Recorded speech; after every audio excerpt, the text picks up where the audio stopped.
terus minta nama suami, nama anak saya, keluarga saya, sama tanggal lahir itu apa perlu saya kasih Pak Sandro, Mas Sandro? Soalnya saya kan dari Indonesia ke Hongkong, umur saya dituakan, tapi paspor saya sudah disamakan sama data yang dulu. Maksudnya disamakan data yang dulu ini gimana? Paspor sama paspor ini, paspor saya dulu tahun 2004 ke sini, terus pulang, terus balik lagi ke sini, itu paspor sama ke sini. Cuman ini saya mau diajak ke Cina bulan depan itu Christmas. Yang sampean khawatirkan apa? Buat apply visa itu kok minta nomor KTP Indonesia, terus minta nama keluarga saya, itu nanti di imigrasi buat proses apply visa itu ada permasalahan apa enggak ya? Saya takutnya kalau dilacak ke Indonesia terus umur saya beda sama di paspor gitu. Ya kalau sampean nganggep ada sesuatu yang salah ya sudah, jangan ikut ke Cina. Tapi gimana mau jelaskan ke majikan saya marah besar nanti. Nah, nek sampean takut marah ya sudah, biarkan saja. Tapi itu kira-kira kalau ditulis sama seperti KTP Indonesia, saya tulis sama, semua sama, nanti ada masalah nggak saya, Mas Sandro ya kira-kira? Saya nggak bisa menentukan sampean punya masalah atau tidak, Mbak. Itu urusannya imigrasi. Makanya saya nggak bisa menjawab untuk ranah ini, karena kebijakan konsulatnya Cina. Jadi kedubesnya Cina minta itu lah, gimana ya sampean kasih kalau sampean nggak mau ngelawan. Soalnya sampean ya sekali lagi di kontrak kerja sampean itu kerjanya sampean itu berlokasi di Hong Kong, di alamat Hong Kong, bukan di alamat Cina. Artinya sebenarnya kalau CC semuanya itu diajak Loihang dan semuanya, sebenarnya itu sudah nyalai kontrak kerja. Karena sampean bekerjanya di tempat itu, bukan di Cina. Walaupun cuma Loihang 2-3 hari, di sana kan sampean ya ngomong anaknya. Yang Loihang kan majikannya, sampeannya kan kerja tetap ngasuh anaknya. Bener nggak saya ngomong? Ya. Jadi kalau saya sampean tanya, sampean nanti kena masalah apa enggak? Itu imigrasi yang nentukan, Mbak. Itu sudah di luar saya bisa menjawab gitu. Yang bisa saya jawab adalah kontrak kerja sampean di Hong Kong, dan seharusnya dan sebenarnya sampean hanya bisa bekerjanya di Hong Kong, sampean tidak bisa bekerja di luar Hong Kong. Kalau majikan sampean ngomong Kak Loihang, iya yang Loihang kan kamu. Aku kan tetap ngasuh anakmu. Aku nggak Loihang. Kalau aku Loihang, aku bebas jalan-jalan kemana, nggak ikut sama kamu. Boleh nggak saya ngomong kayak gitu sama sampean? Hah? Iya. Itu logika, Mbak. Kalau sampean bilang majikan sampean marah takut dan sampean juga takut di interminate, kalau saya melarang sampean lah nanti kalau di interminate apakah saya bertanggung jawab? Kan ya nggak juga, toh bener nggak? Jadi sak repotan jawab pertanyaan sampean itu, Mbak. Paham nggak? Yang sampean bingungkan itu. Yang hanya bisa saya jawab adalah sampean bekerja di Hong Kong. Jadi bagaimanapun cerita alasan dan kondisinya, sampean harus tetap bekerjanya ya di Hong Kong. Kalau dia mau jalan-jalan ya tidak melarang, silahkan jalan-jalan. Tapi seharusnya kalau kamu tahu aturan ini, kamu nggak boleh ngajak saya. Kan begitu ceritanya. Bisa dipahami nggak, Mbak? Halo? Iya, makasih Mas Sandro. Suaranya sampean cowilik oh. Oh, iya, makasih Mas Sandro. Aku nggak ngerti ngomongnya bisik-bisik kayak di penjara aja sampean ini. Susah sekali mau ngomong, mau nanya aja kok suaranya bisik-bisik.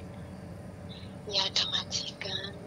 Saya benar-benar takut. Loh lah ya terus gimana? Kalau sampean takut aku terus kudu piye? Aku harus ngomong sama majikannya. Kalau saya tanya sama agent, katanya nggak apa-apa gitu, katanya agent saya. Lah iya kalau agent nanyanya nggak apa-apa ya nggak masalah. Giliran ada masalah kan sampean tinggal nuntut sama agent. Lah nek aku bilang nggak ada masalah, terus ternyata nanti ada masalah, aku kan sampean tuntut. Terus aku bilang misalnya oh aman Mbak, Oh masalah mbak lah, solusinya gimana? Kan pasti kayak gitu toh, bener nggak? Iya. Makanya saya yang bisa saya jawab adalah kontrak kerja sampean itu di Hong Kong. Jadi yang tempat sampean harus bekerja di Hong Kong.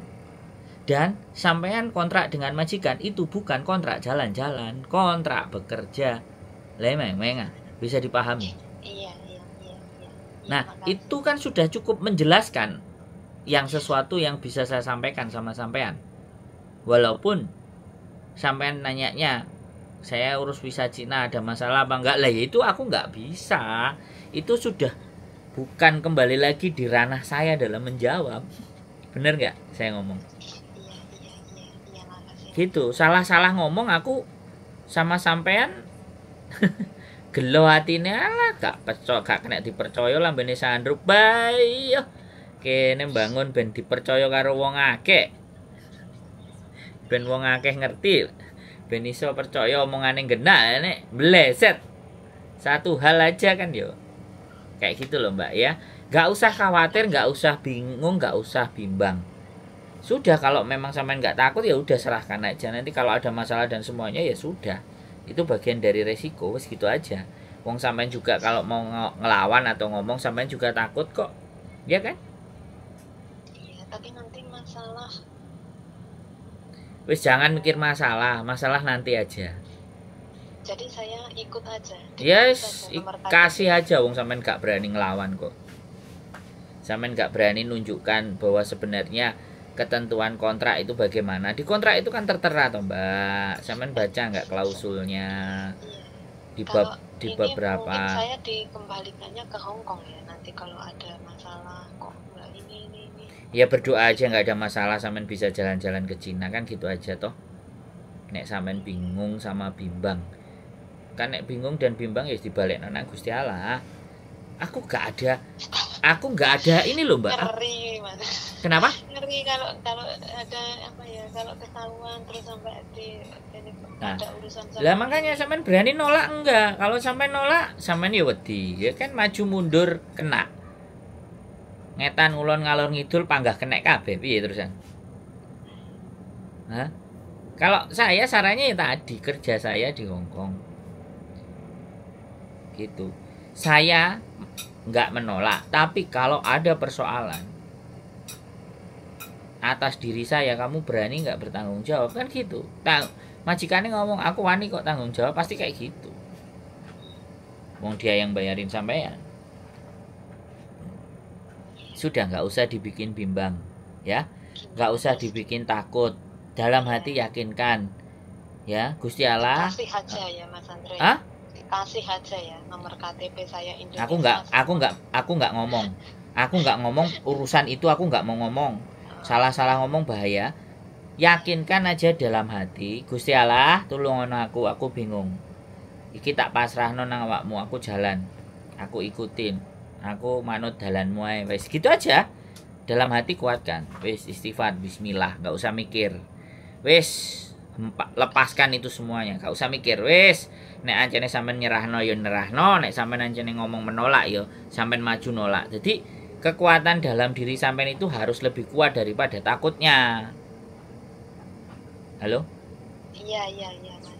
Udah enggak usah takut-takut. Kaki kita sudah diinjakkan di Hong Kong itu sudah berapa bagaimanapun dan apapun yang terjadi itu harus bisa kita hadapi. Bisa dipahami Mbak? Iya, makasih. Nggak usah bingung, wis putuskan sendiri pilihan yang terbaik buat sampean. Bismillah. Gusti Allah panggah ngekei rezeki nang sampean ngono lho. Iya. Ke Cinanya kan masih bulan Desember nanti. Apply visanya sekarang. Nanti kalau saya serahkan sudah wis. Nah, ngono lho. Sandro ngomong terus nanti apply visanya sukses. Itu berarti sukses, nggak ada masalah saya. Kalau seumpama sukses. Kok tanya lagi masalah sama saya Mbak? Kita bukan bidangnya Cina visa Mbak. Saya wis ngomong lagi ke sampean, nek aku dadi bojone wong imigrasi sing ngasih sampean apa pacare aku iso takon Mbak. Iya. Sampean sing ditakokno sesuatu yang sudah di luar jangkauan saya Gitu loh. Oh, makasih ya, makasih. Jadi gak iso jawab Mbak aku iki Mbak. Gak semuanya YouTuber iki ngerti. Ya, makasih Mas, makasih. Nanti kalau kena masalah lagi telepon aja, selesai. Paling aku juga ya wis Mbak, diterima aja dengan ikhlas. Aku paling gitu. Proses lagi, berangkat lagi, kita mulai lagi, kita tata lagi, kan kayak gitu tuh. So simple kan? Giliran lancar ya sampean guyang-guyu, Mas, aku lancar. Alhamdulillah loh. Aku bahagia wis. Ya? Iya, makasih. Semangat aja. Wis, Iya. anggap nggak ada masalah di depan. Wis Gusti Allah ngancani sampean nang dinding. Ngono lho, enak wis. Ya. Pulang Indonesia, berangkat lagi ke sini lewat Mas Sandro bisa ya? Ya Kalau wis lewat aman hotel wis. Intine sampean orang baik wis. Tak omongi. Nek Insya orang Allah. baik iki mesti enek sing nulung. Mbungko malaikat tekuk kiwa tengen ngetan ngulon ngalor ngidul. Sing penting duduk malaikat maut kan ngono to, Mbak. Pokoknya Ya. Ngono lho. ya, makasih. Semangat ya. Gak usah takut wis. Yakin. Ya. Wis. Iya, makasih. Gusti Allah bersama orang-orang yang bersabar. Nah, sampean kan wonge sabar. Kate ngadepi masalah bingung kan berarti sabar sampean. Ya. Iya, makasih. Semangat ya. Kontak-kontak nanti kalau masih mumet ndak sih, oke? Iya, makasih. J, sehat selalu Mbak E. Assalamualaikum. Waalaikumsalam warahmatullahi wabarakatuh.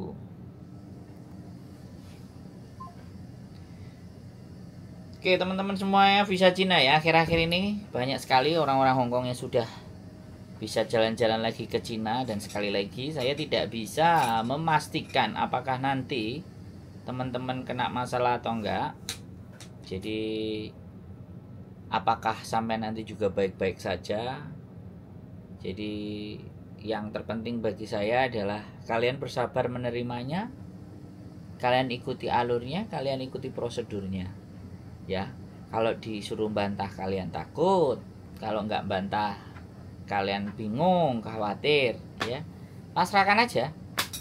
Rezeki pasti ada di dalam diri kalian dan Gusti Allah akan berpihak banyak kepada kalian. Saya sekali lagi bukan imigrasi. Saya tidak bisa memastikan dan menentukan persoalan dan problematika tentang visa Cina.